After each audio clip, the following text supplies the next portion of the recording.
And in Florida, opening arguments today in the trial of a defendant the FBI calls a first-of-a-kind serial killer. The accused is a woman. Correspondent Juan Vasquez reports from Central Florida on the case of the alleged damsel of death. I can't seem to face up to the facts. I'm tense and nervous.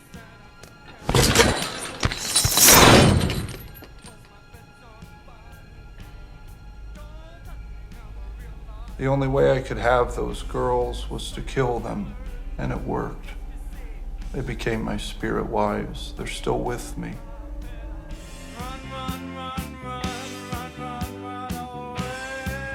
Father, a loving husband, a friendly neighbor, and a devoted churchgoer. That is exactly how Dennis Rader's family and friends would have described him before finding out the terrifying truth.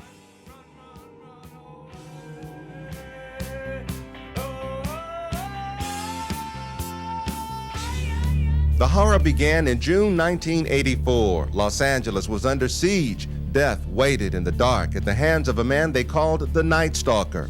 After a 14-month reign of terror, he was finally caught. It was only then that his true identity was discovered. His name, Richard Ramirez. My lips are sealed. Say something once. Why say it again? Sensitize myself to it.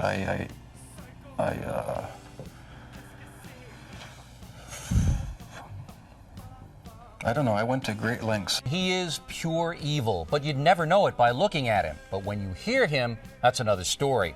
His killing field was Milwaukee, and he got away with murder for more than a decade. But how could any of this happen? In just 4 years in the mid-1970s, a sadistic killer kidnapped, raped, and murdered at least 30 young women. A few lived to tell of their terrible ordeal. He leaned in. I thought he was going to kiss me. Instead, he said, "Do you know what? I'm going to kill you." Initially convicted of only kidnap and assault, it is suspected that Bundy may have raped and slaughtered up to 100 young women.